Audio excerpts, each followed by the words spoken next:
के complete series में आपका फिर से स्वागत है। तो आज हम लोग उसका दूसरा चैप्टर लेके आए हैं जिसका नाम है भारत में राष्ट्रवाद। तो वीडियो को कंप्लीट वॉच कीजिएगा क्योंकि यही सबसे क्वेश्चन आते हैं आपको और आप यही सबसे बना नहीं पाते हैं। जिसको आप पढ़ रहे हैं उसी को सही से पढ़िएगा। तो चलिए आज हम लोग उसको देखते हैं। तो सबसे हम लोग का पहला क्वेश्चन है दूसरा चैप्टर का कि महात्मा गांधी दक्षिण अफ्रीका से कब लौटे। ये आपका सबसे पहला क्वेश्चन और मोस्ट वीवीआई क्वेश्चन है।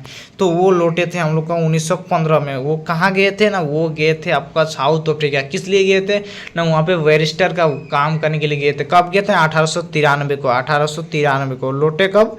लौटे वो 1915 को। ये सभी आप जरूर याद रखिएगा। तो चलिए आज हम लोग नेक्स्ट क्वेश्चन देखते हैं कि असहयोग आंदोलन का प्रस्ताव कांग्रेस के किस अधिवेशन में पारित हुआ था। तो असहयोग आंदोलन जो था उसका प्रस्ताव हम लोग का कांग्रेस की किस अधिवेशन में पारित हुआ था, ये हम लोग का जाना है।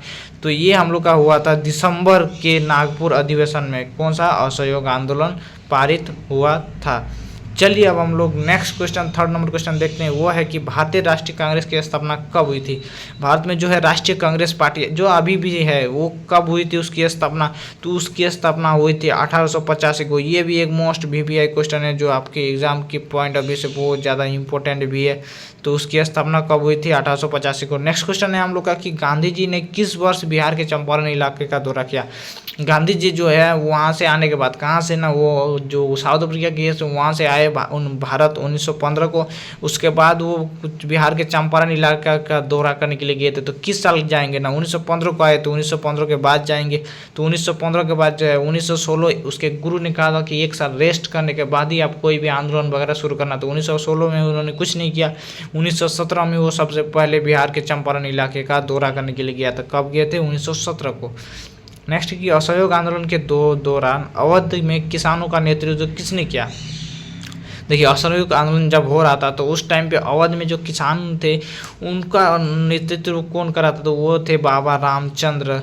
तो असहयोग आंदोलन कौन चला रहे थे कि महात्मा गांधी चला रहे थे। तो उसी दौरान जो है वहाँ पे किसान विद्रोह कर रहे थे। वहाँ पे कौन थे ना, वहाँ पे बाबा रामचंद्र थे। वो भी बहुत बड़े एक तरह से स्वतंत्रता सेनानी थे। उसके बाद 6 नंबर क्वेश्चन है। ये आपके बहुत बार पूछा जा चुका है कि जलियांवाला बाग हत्याकांड किस वर्ष हुआ था। तो वो 1919 में हुआ था, 13 अप्रैल 1919 को। ठीक है, ये भी बहुत इंपॉर्टेंट है। 7 नंबर क्वेश्चन है कि उन सन्यासी का नाम बताइए जो फिजी में एक गिरिमिटिया मजदूर थे। उन सन्यासियों का हम लोग का नाम बताना है। तो वो सन्यासी थे हम लोग का बाबा रामचंद्र, जो क्या थे, एक गिरमिटिया मजदूर थे। नेक्स्ट है कि असम के बागान श्रमिक पर असहयोग आंदोलन का क्या प्रभाव पड़ा। असम में जो है बागान श्रमिकों पर असहयोग आंदोलन का क्या प्रभाव पड़ा। तो ये हड़ताल पर चले गए, उनके बागान को नष्ट कर दिया गया, वे बागान छोड़कर घर चले गए। उन्होंने हिंसा का उपयोग कर रूप। तो इसका आंसर हो जाएगा कि वो बागानों को छोड़कर घर की ओर चले गए। जब असम में बागान श्रमिक जब असहयोग आंदोलन हुआ तो सब कोई क्या किए थे, घर चल गए थे। इसके बाद हम लोग नेक्स्ट क्वेश्चन की ओर बढ़ते हैं। जो नेक्स्ट क्वेश्चन है ये भी आपके लिए एक इम्पोर्टेंट क्वेश्चन होने वाला है। तो इसको भी देखिएगा कि सरदार वल्लभ भाई पटेल ने किस किसान आंदोलन का नेतृत्व किया था। सरदार जो वल्लभ भाई पटेल थे, आपने इसका नाम जरूर सुना होगा। तो इसका जो है आंदोलन का नेतृत्व ये बारदोली आंदोलन का नेतृत्व किए थे। कौन सा आंदोलन का? बारदोली। इसको याद कैसे रखेंगे ना, सरदार वल्लभ भाई पटेल है, ब से वल्लभ, ब से बारदोली आंदोलन। इसको भी आप आसानी से याद रख सकते हैं। ठीक है। नेक्स्ट हम लोग का है साइमन कमीशन भारत क्यों आया था। ये एक क्वेश्चन है हम लोग का, मैंने भी बोर्ड एग्जाम दिया था तब ये पूछा गया था कि साइमन कमीशन जो है भारत क्यों आया था, आखिर क्या रीजन थे। नई शिक्षा नीति लागू करने, लगान संबंधित नए कानून बनाने, व्यापार से संबंधित कानून बनाने, भारत में संवैधानिक व्यवस्था की कार्यशैली का अध्ययन करने और उसके बारे में सुझाव देने। तो ये इसमें से ऑप्शन नंबर डी होगा कि वे लोग जो आए थे वो भारत में जो है संवैधानिक व्यवस्था की कार्यशैली का अध्ययन करने और उसके बारे में सुझाव देने आए थे। कौन ना, साइमन कमीशन। कब आए थे ना, 1927 को आए थे। ठीक है, 27 साइमन कमीशन 7 जन थे। ठीक है, सॉरी 1928 को आए थे शायद। नेक्स्ट क्वेश्चन है हम लोग का कि निम्न में से कौन भारत के स्वतंत्रता संग्राम के दौरान गठित स्वराज राज्य पार्टी से जुड़े हुए थे। तो निम्न में से जो है कौन भारत स्वतंत्रता संग्राम द्वारा जुड़े हुए थे। तो ये देखिए इनमें से है स्वतंत्रता संग्राम के दौरान जो स्वराज पार्टी गठित हुई थी, कौन कौन जुड़े हुए थे ना, वो थे मोतीलाल नेहरू और सी आर दास। मोतीलाल नेहरू यानी कि जो जवाहरलाल नेहरू का पिताजी, और सी आर दास हम लोग के उसमें दोनों ने मिलके पार्टी को बनाया था। नेक्स्ट है कि लखनऊ समझौता किस वर्ष हुआ था। लखनऊ का जो समझौता हुआ था किस वर्ष हुआ था, वो 1916 में हुआ था। ये समझौता 1916 में हुआ था। नेक्स्ट है हम लोग का भारत के खिलाफत आंदोलन। ये भी एक इम्पोर्टेंट क्वेश्चन कि भारत में खिलाफत आंदोलन कब, किस देश और शासक के समर्थन में हुआ था। तो खिलाफत आंदोलन जो हम लोग का है 1919 में तुर्की में हुआ था। नेक्स्ट क्वेश्चन है हम लोग का कि निम्नलिखित में से किसे बादशाह खान या सीमांत गांधी के नाम से जाना जाता है। तो वो थे हम लोग का खान अब्दुल गफ्फार खान, जो कहाँ के थे, ये सबसे ऊपर यानी कि कश्मीर साइड के थे, जिनको हम लोग बादशाह खान या सीमांत गांधी के नाम से जाने जाते हैं। तो चलिए नेक्स्ट क्वेश्चन है कि हम लोग का गांधी जी को महात्मा की उपाधि किसने दी थी। देखिए पहले उनका नाम गांधी नहीं थे, उसके बाद सॉरी महात्मा नहीं था, तो उसको जो है गांधी की उपाधि मिली, तो सॉरी महात्मा की उपाधि मिली। तो इसमें जो है इसका आंसर गलत दिया हुआ है कि गोपाल कृष्ण गोखले नहीं होगा, तो इसका होगा सही आंसर रविन्द्रनाथ टैगोर ने दी थी। क्या दी थी, उपाधि दी थी महात्मा की। ठीक है, नेक्स्ट क्वेश्चन है हम लोग का कि चौरी चौरा की हिंसात्मक घटना के बाद गांधी जी ने किस आंदोलन का वापस ले लिया। देखिए चौरी चौरा एक जगह है जहाँ पे एक हिंसात्मक घटना हो गई थी, यानी कि एक पुलिस थाना को पूरा जला दिया गया था, जिसमें 22 पुलिसकर्मी मारे गए थे। ये हुआ था 5 फरवरी को, 5 फरवरी 1922 के टाइम पे। तो बहुत सारे लोग 22 पुलिसकर्मी को मार दिया गया था। तो इसलिए क्या हुआ कि उन्होंने हिंसात्मक घटना को देखा, सॉरी 1921 में हुआ था 5 फरवरी को, तो उसी कारण से क्या किया था कि उन्होंने असहयोग आंदोलन को वापस ले लिया था। ठीक है, 5 फरवरी को हुआ था। उसके बाद हम लोग नेक्स्ट क्वेश्चन है कि जलियांवाला बाग हत्याकांड के उपरांत किस समिति का गठन किया गया। ऐसा कौन सा समिति थी जिसकी गठन किया गया, किसके बाद ना, जलियांवाला बाग हत्याकांड के पश्चात। तो वो थी हम लोग का हंटर कमेटी, यानी कि हंटर समिति। ठीक है, नेक्स्ट क्वेश्चन है गांधी ने सविनय अवज्ञा आंदोलन का आरंभ किस कार्य से किया था। जो सविनय अवज्ञा आंदोलन, यानी कि इसका मतलब होता है कि एकदम साफ इनकार कर देना, यानी कि हम आपका बात भी मानेंगे लेकिन साफ साफ मतलब मना कर देंगे, हम हिंसा भी नहीं करेंगे लेकिन साफ साफ मना कर देंगे, आपको प्रणाम करेंगे, बोलेंगे हमें ये नहीं करना है गुरुजी, ऐसे करके साफ साफ मना कर देते थे। तो वो थे सबसे पहले दांडी मार्च शुरू किए थे। उसके बाद दांडी मार्च यानी कि नमक कानून, नमक उबाल कर किया था, उसके बाद उन्होंने शुरू किया था। नेक्स्ट क्वेश्चन है हम लोग का कि राजनीतिक गतिविधियों को कुचलने और बिना मुकदमा चलाए जेल में बंद रखने का प्रावधान किस एक्ट में था।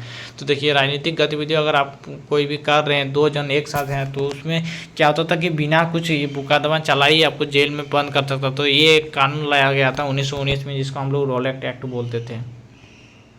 नेक्स्ट है हम लोग का 20 नंबर गांधी इरविन समझौता कब हुआ था। ये पॉइंट की बात, तो गांधी इरविन समझौता जो है 5 मार्च 1931 में हुआ था।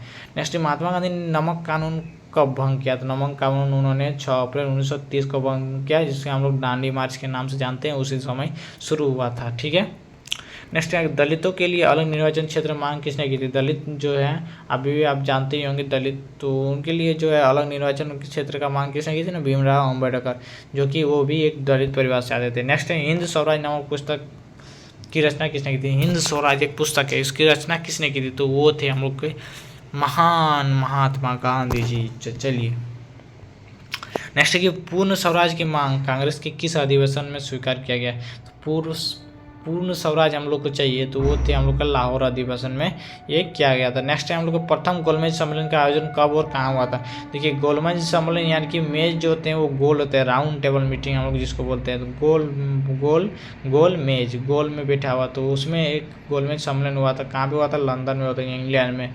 तो गोलमेज सम्मेलन कब हुआ था, 1923 में, जिसमें हम लोग का महात्मा गांधी जी नहीं पधारे थे। तो इसमें ये भी पूछा जाता है कि महात्मा गांधी कौन से सम्मेलन में नहीं थे। तो पहले और तीसरे में नहीं थे, सिर्फ दूसरे में वो गए थे। तो पहले सम्मेलन कहाँ हुआ था, 1930 में, लंदन में। चलिए नेक्स्ट क्वेश्चन है कि आंध्र प्रदेश के गुडेम पहाड़ियों में आदिवासियों किसान के विद्रोह का नेतृत्व किसने किया था। तो वो थे हम लोग के अल्लूरी सीताराम राजू, जो गुडेम पहाड़ी थे वो आदिवासी किसानों का विद्रोह का नेतृत्व किया था। ठीक है, नेक्स्ट हम लोग का है अब 26 के बाद 27 नंबर क्वेश्चन जो आपके लिए होने वाला है बहुत ही इम्पोर्टेंट।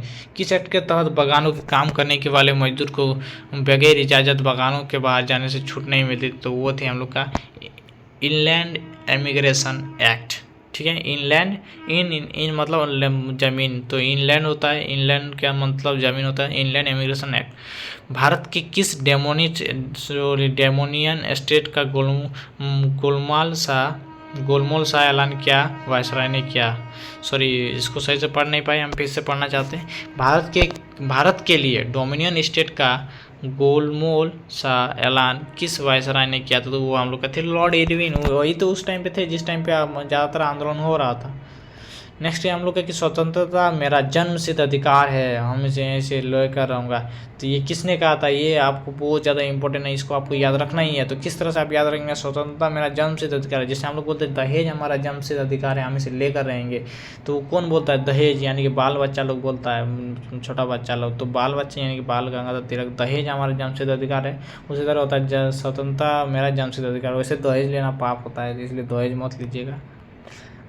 30 नंबर क्वेश्चन है कि भारत छोड़ो आंदोलन कब हुआ। देखिए ये सबसे लास्ट आंदोलन था जिसके कारण अंग्रेज भाग के चल गए, तो वो आता 1942 को। उसके बाद हम लोग को आज़ादी मिल जाएगी 1947। करो या मरो का नारा किसने दिया था। देखिए महात्मा गांधी लास्ट में जो है भारत छोड़ो आंदोलन में कहा था करो या फिर मरो। तो ये आई होप ये वीडियो बहुत है मेहनत से मैंने बनाया। अगर आपको थोड़ा सा भी अच्छा लगा हो तो नेक्स्ट वीडियो को भी जरूर देखिएगा। जय हिंद, जय भारत, जय झारखंड, जोहार झारखंड।